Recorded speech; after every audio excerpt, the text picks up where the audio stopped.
Hello everyone, welcome to the Departamento Loratorum. My name is Max, and on this channel, I'd like to try making some Warhammer lore videos. As this is my first ever lore video, and in fact, first ever YouTube video, I'd like to celebrate the founding of my channel by discussing Space Marine foundings and Successor chapters. Over the course of the Imperium's 10,000-year history, many Space Marine chapters have been created, destroyed, or fallen to the forces of chaos. It is said that 1,000 Space Marine chapters currently exist, but how did all those chapters come to be? In order to discover this, we need to start from the beginning. At the start of the Great Crusade, the Emperor of Mankind created 20 Space Marine legions, each headed by a Primarch, in order to conquer the galaxy for the Imperium.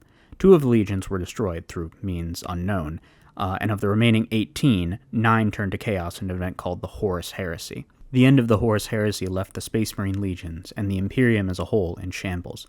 The Emperor was interred on the Golden Throne, near dead.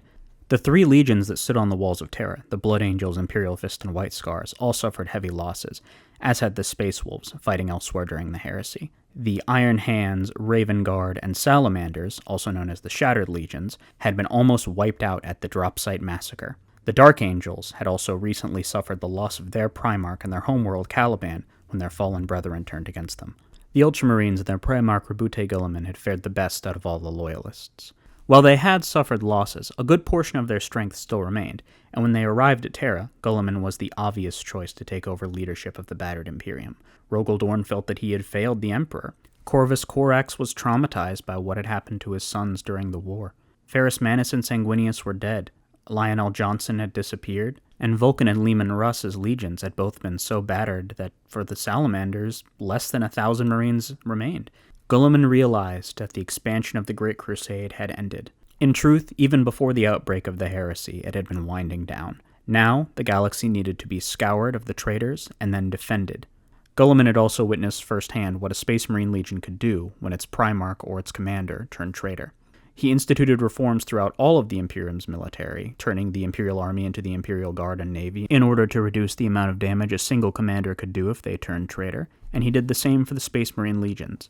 The Ultramarines had already been broken down into subunits called chapters, and Guilliman, writing his Codex astartes on how Space Marines were to be organized in the post-heresy world, demanded that all Space Marine legions be broken down into chapters, units 1,000 strong, made up of 10 companies. Not all of the surviving Primarchs agreed. Leman Russ refused to split his legion, as did Rogel Dorn. Rogel Dorn eventually changed his mind and acquiesced, after some time to consider, and a few vigorous sessions with the Pain Glove. So it was that the second founding occurred. The remaining 9 Space Marine legions were broken down into their chapters, and the founding of the legions retroactively became the first founding. There have been 27 total foundings in Imperial history, including those 2, with the most recent occurring at the end of the 41st millennium, the Ultima founding.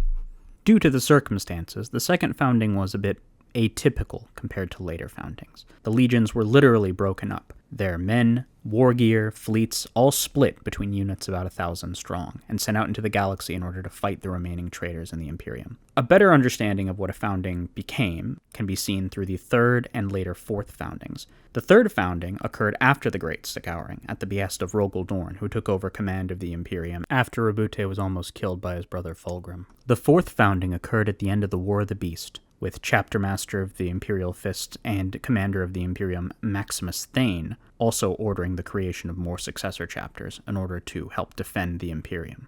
In these foundings, as well as all subsequent foundings until the Ultima founding, new chapters were created whole cloth. As we can see through the examples of the Size of the Emperor, as well as the Writ by Maximus Thane, chapters were ordered to send veterans to prepare and provide a core for the new chapter. In the case of the Size of the Emperor, this would be about 75 Marines, including their first chapter master, from the Ultramarines chapter. However, 75 Marines does not a chapter make. Creating the requisite ships, armor, and weapons for a chapter can take decades, perhaps even centuries, of Forge Worlds working almost non-stop.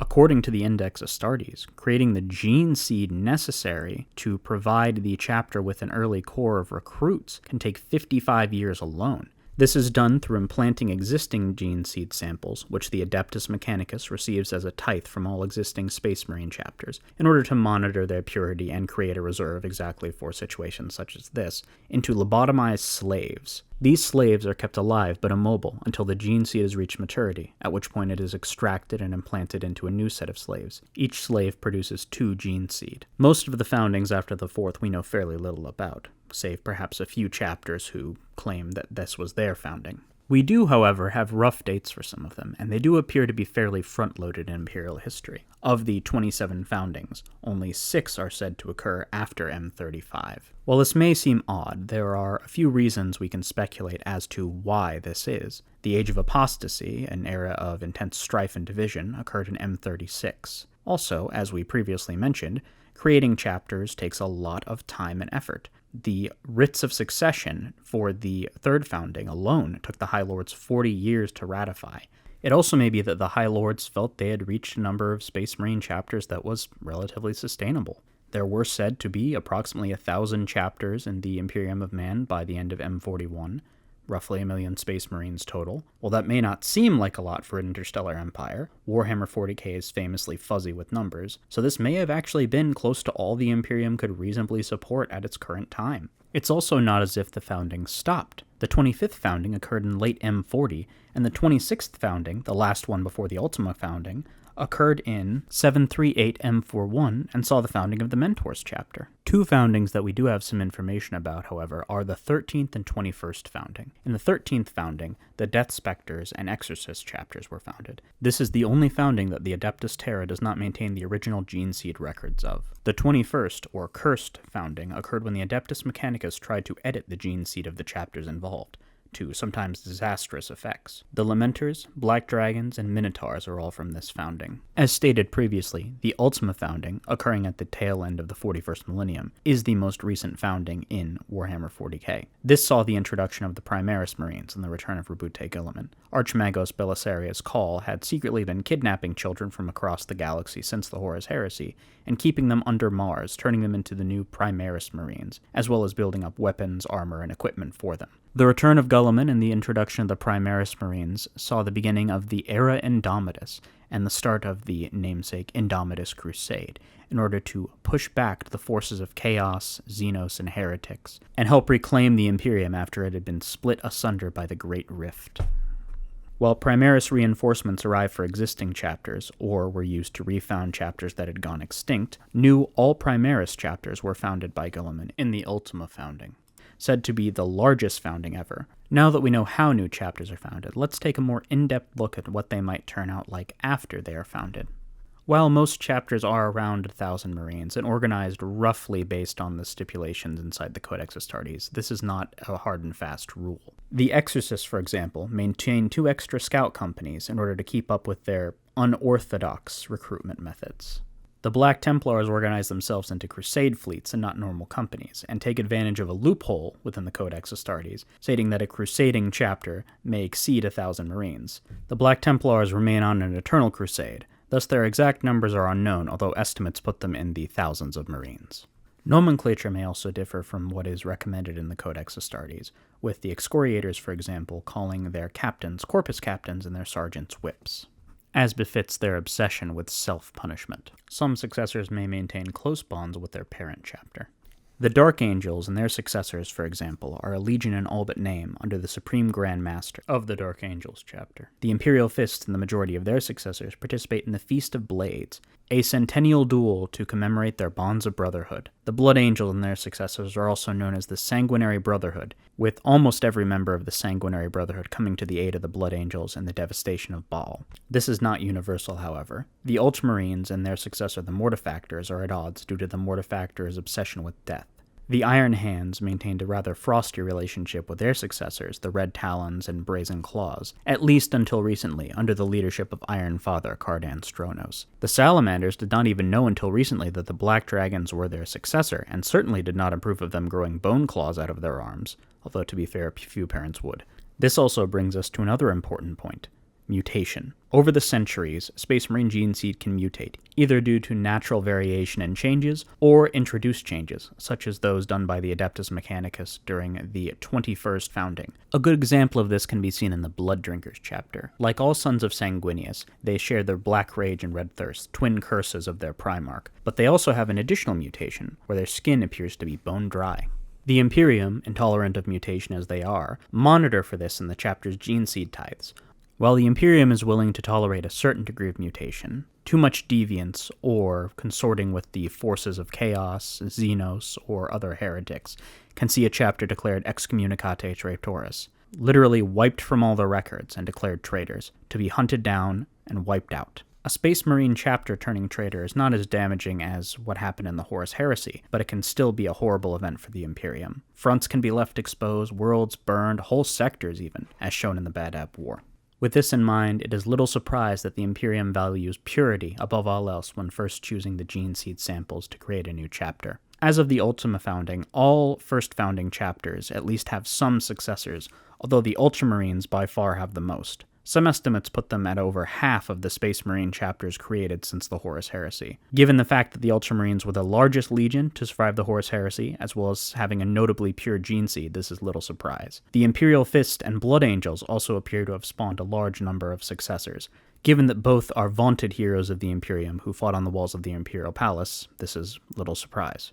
The White Scars, Iron Hands, and Raven Guard all have fewer successors, although there are still several to their name. The Salamanders had no known successor chapters in the second founding, as they were less than 1,000 Marines and could not even be split, such were their losses. While they have had some since prior to the Ultima founding, with the Black Dragons and Storm Giants being rumored, in the Ultima founding, they gained several new successor chapters. Prior to the Ultima founding, the Space Wolves only had one successor chapter, the Wolf Brothers. They were perhaps the most resistant to being split into successors, and when they created the Wolf Brothers, they literally split the Legion in half, giving them half of their men, material, gene seed, ships, everything. However, the Canis Helix, a unique element of Space Wolf gene seed, could not survive well off their homeworld of Fenris. The Wolf Brothers soon fell to mutation, being disbanded, with a few survivors fleeing to isolated areas of the galaxy.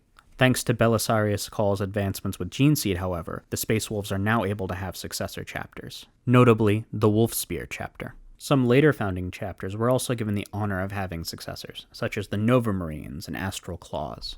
As one can expect, due to the Imperium's vast bureaucracy and records being lost, destroyed, or sealed away, certain chapters do not know the date in which they were created or who their Primarch is. Some chapters seek out this lost history to try to discover more about themselves. For others, they may hope that the truth forever remains hidden. Although there is no confirmation of this in Imperial records, there are rumors that certain chapters are descended not from the Loyalist legions, but instead the traitors. The Death Eagles, for example, are stated to be a Raven Guard successor. However, in the Horus Heresy, there was a 34th millennial of the Emperor's children, called the Death Eagles, that remained loyal. The original color scheme of the Death Eagles also included white and purple, colors commonly used by the Emperor's children. The Blood Raven Space Marine chapter, famous for appearing in the Dawn of War video games, is also from an unknown Primarch. However, fans have long speculated, due to their use of psychic powers, that they are actually descendants of the Thousand Sons and Magnus the Red. While the vast majority of chapters are created through foundings, that is not true for all of them. The Sons of Medusa, for example, were created due to an ideological dispute in the Iron Hands and their successors, which caused several Marines to be cast out. These exiles came together and were eventually ratified by Edict of the High Lords as the Sons of Medusa. Whatever their founding or Primarch, all Space Marine chapters need a place to call their home. Planets may be chosen to be given to a new Space Marine chapter as their fief, usually worlds with a hardy population which will provide good recruits. Other Space Marine chapters are fleet-based, roaming the stars in great flotillas. All chapters have a fortress monastery, either a mighty citadel on their home world or an impressive flagship. Successor chapters also take on unique names, color schemes, and heraldry. This may be related to their founders, such as a lot of Blood Angel Space Marines having the words Blood or Angel in their names, or be completely unique.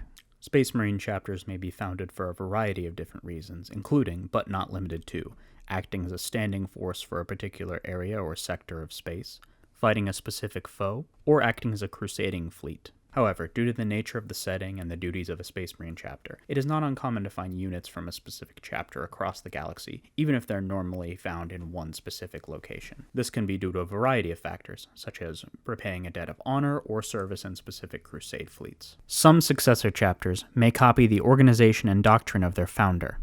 The Genesis chapter, for example, are firm adherents to the Codex Astartes, just like the Ultramarines, and many Dark Angel successors copy their unique structure, with the Inner Circle, Death Ring, and Raven Wing, or their equivalents. Others choose to forge their own path. The Black Guard, for example, despite being Raven Guard successors, do not use stealth, but instead favor overwhelming firepower. In a galaxy as vast as Warhammer 40k, pretty much anything is possible. This is good, as the reason Successor chapters exist in real life is to give players a way to customize their own unique Space Marine force and make it their own. There's so much variation that you can create almost anything you'd want, which is one of the great things about 40k and one of the reasons I love it and want to make these videos. If you have any feedback for me, I would really appreciate to hear it. As I said, this is my first Warhammer video, or YouTube video of any kind. And if you enjoyed this, please hit the like and subscribe button, leave a comment. I'd love to hear it. Thank you so much. Have a great day, and I'll see you next time. Bye.